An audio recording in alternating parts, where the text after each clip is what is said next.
Everyone, कैसे हो आप सब। आई होप आप सब बिल्कुल अच्छे होंगे, अपने अपने घरों में बहुत खुश होंगे, मस्त होंगे और तंदुरुस्त होंगे। मैं सुषमा कुहाड़ SK ब्लॉग्स में आप सभी का बहुत बहुत स्वागत है। तो फ्रेंड्स, सबसे पहले आप सभी को मेरी राम राम। और अभी सुबह के 11:30 बज गए हैं। मैं अभी खाना बनाने की तैयारी कर रही हूँ। वैसे आज मेरी तबीयत कुछ हद तक ठीक है, लेकिन अभी इतनी भी ठीक नहीं है कि जल्दी जल्दी में सब काम कर लूँ। और अभी खाना बनाने की तैयारी कर रही हूँ। तो सुबह के खाने में बना रही हूँ घिया की सब्जी, जो गोल वाली घिया होती है उसकी सब्जी बना रही हूँ। तो टमाटर और घिया दोनों मैंने धो के और एक जगह ही कट कर लिए हैं। मिर्च तो मैं बाद में डालती हूँ क्योंकि अनुज के लिए बिना मिर्च वाला बनाना होता है। तो सोचा कि चलो ब्लॉग की स्टार्टिंग कर लेती हूँ। एक बार ब्लॉग स्टार्ट हो जाता है तो वीडियो का एंड हो ही जाता है। 2 दिन तो वीडियो अपलोड की नहीं थी क्योंकि तबीयत ज़्यादा ख़राब थी और आज थोड़ा सा आराम है। तो सोचा कि चलो अभी वीडियो की स्टार्टिंग कर लेती हूँ। और अभी सब्जी बनाऊंगी। और दही लस्सी तो है नहीं आज, क्योंकि लस्सी तो वैसे 2-3 दिन से नहीं बना रही हूँ। दही जमा देती थी दोनों बच्चों के लिए, 1 लुटिया दूध की भर के। और कल रात को दही मैंने जमाई थी, लेकिन पता नहीं लगता ज़्यादा गर्म दूध में खट्टा डाल दिया होगा, क्योंकि तबीयत खराब थी। तो जैसे तैसे करके काम रात का मैंने निपटा दिया था। तो दूध का दूध ही मिला है। और कई बार होता है अगर ज़्यादा गर्म दूध में हम खट्टा डाल देते हैं ना, तो दही जमती नहीं है। दूध ना ज़्यादा गर्म हो ना ही ज़्यादा ठंडा हो, तभी दही जम पाती है।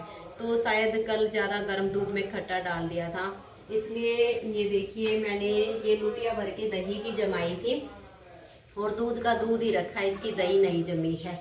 और विशाल के पापा तो बोल रहे थे कि तबीयत ठीक नहीं है, हिम्मत नहीं है, सब्जी मत बनाओ, चटनी बना लेते हैं और उसी से रोटी खा लेंगे।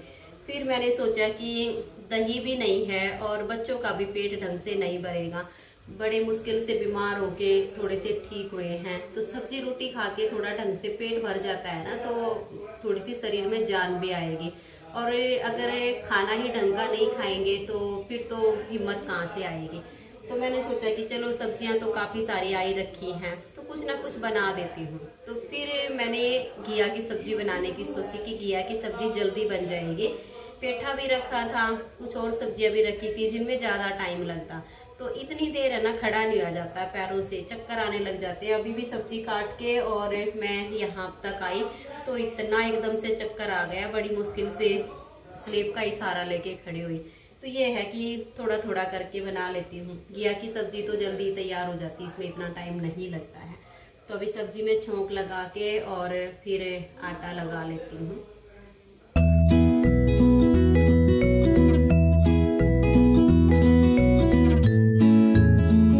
तो फ्रेंड्स, सब्जी बनके तैयार हो गई है। आज सुबह के खाने में दही लस्सी नहीं है और अभी मैंने आटा लगा लिया है, रोटी बनाने लग गई हूँ। तो सबसे पहले वाली 2 रोटी तो मैं डेली ही गाय माता के लिए बनाती हूँ। और आज तो मैंने कई दिनों के बाद आप सबके साथ अपना थोड़ा सा रूटीन शेयर किया है। ज़्यादा तो आज भी नहीं किया है, थोड़ा सा ही किया है। तो गाय माता की 2 रोटी मैंने बना दी हैं और अभी बच्चों को ही बुलाऊंगी, अपनी दादी जी को भी खाना खिला देंगे, खुद भी खा लेंगे, क्योंकि मेरे में तो इतनी हिम्मत बची नहीं है कि एक एक के पीछे इतना भागूं, इनको ही बुलाऊंगी। तो फ्रेंड्स, आप सब भी आ जाइए। बहुत ही बढ़िया घिया की सब्ज़ी बनी है और मक्खन तो आज भी है, क्योंकि मैंने परसों जो है मलाई इकट्ठी हो गई थी, उसको जमा के और मक्खन बना दिया था। तो मक्खन तो है आज भी, लेकिन दही लस्सी नहीं है। तो घिया की सब्जी है, मक्खन है और गर्मा गर्म रोटी मैंने बना दी है। तो आइए और सुबह का खाना हमारे साथ खा लीजिए। आज तो कई दिनों के बाद आप सबको सुबह के खाने पे बुला रही हूँ।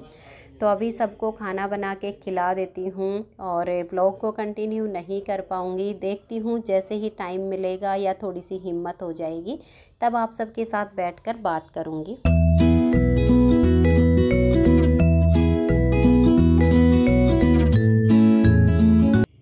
जी राम राम, कैसे हो।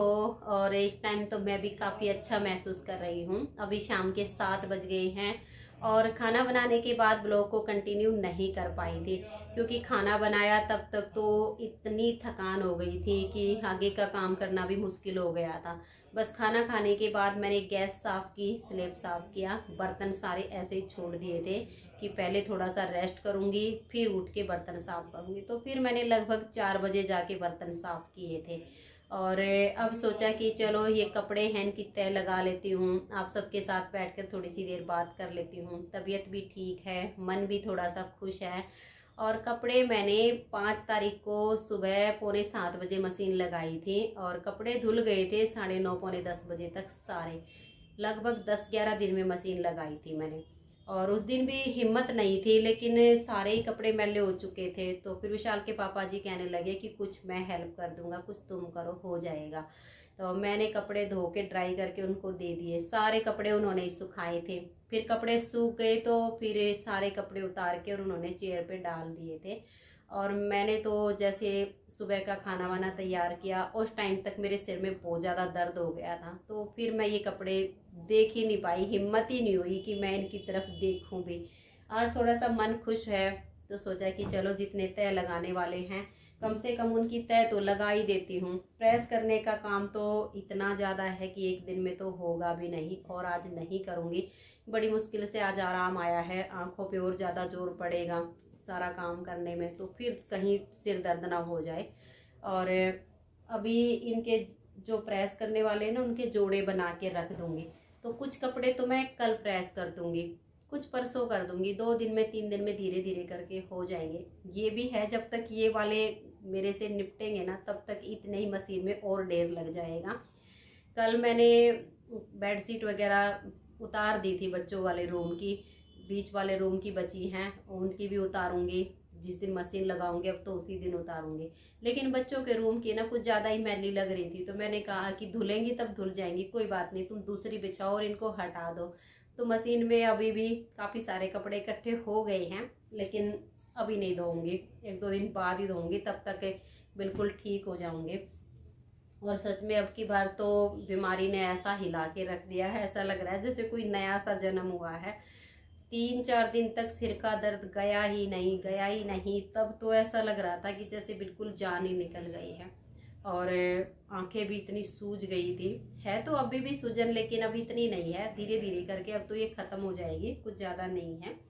और वायरल बुखार है, कुछ ज़्यादा ही तेज़ी से फैल रहा है। जिस किसी को देखो वही बोलता है सिर में दर्द है, पैरों में दर्द है, पता नहीं कैसी अजीबोगरीब बीमारी है।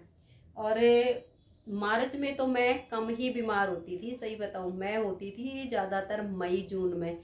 लेकिन अब की बार तो मई जून आने से पहले ही ऐसा लपेट के रख दिया है कि बिल्कुल हालत पतली हो गई है। लेकिन शुक्र है भगवान का, बीमारी आई है तो चली गई है। अब काफ़ी अच्छा महसूस कर रही हूँ, शायद अब बिल्कुल ठीक हो जाऊंगी। और कितना लंबा बीमार करेगी भला। 18-19 तारीख की बात है, तब मुझे थोड़ी सी हरकत हुई थी शरीर में कि हाँ तबीयत ठीक नहीं है। बस फिर तो एक दिन बुखार आ गया, एक दिन उतर गया, ऐसा चलते चलते। और आज 7 अप्रैल हो गई है, आज जाके थोड़ा सा अच्छा महसूस हो रहा है। तो फ्रेंड्स, मैं तो आज काफ़ी अच्छा महसूस कर रही हूँ। और आप सब ने मुझे इतना प्यार दिया, इतने प्यारे प्यारे से कमेंट्स दिए, बहुत सारी मुझे सलाह भी दी, उसके लिए आप सबको दिल से बहुत बहुत थैंक यू। क्योंकि आप सब मुझे जब अपना मानते हो तभी मुझे कुछ राय देते हो कि आप ये करिए, ये कीजिए, आपको आराम मिलेगा। तो मैं आप सबको दिल से बहुत बहुत थैंक यू देती हूँ। और वैसे कोरोना भी आजकल कुछ ज़्यादा ही फैल रहा है। जो भी कोरोना टेस्ट करवा लेता है ना, जहाँ तक मैं देख रही हूँ, कोरोना तो मिलता ही मिलता है। लेकिन फिर ये भी है, जैसे अब कोरोना के जो है टीके लग रहे हैं, ये लगाते भी उन्हीं को हैं जो स्वस्थ हैं। जिनको बुखार आ रहा है ना, उनको तो कोरोना का टीका भी नहीं लगाते हैं, टीका भी उन्हीं को लग रहा है जिनको बुखार नहीं आ रहा है। जिनको बुखार आ रहा है उनको नहीं लगाते हैं। और वैसे अब जैसे मैं बिल्कुल स्वस्थ हो जाऊंगी तो कोरोना का टीका तो मैं जरूर लगवा के आऊंगी। क्योंकि देखिए, अगर गवर्नमेंट ने एक मुहिम चलाई है कि आप सब जाइए और आपके नज़दीकी जो केंद्र है, स्वास्थ्य केंद्र है, वहाँ पे जाके आप अपनी कोरोना वैक्सीन ले लीजिए, तो मैं तो जरूर जाऊंगी। लेकिन अभी तबीयत थोड़ी सी है, बची हुई है, बिल्कुल स्वस्थ हो जाऊंगी तब लगवाऊंगी। क्योंकि वहां जाने के बाद वो भी यही बोलते हैं कि जो स्वस्थ होंगे उन्हीं को टीका लगेगा, जिनको बुखार चल रहा है उनको नहीं लगेगा। तो बच्चों का तो खैर अभी नहीं लगेगा।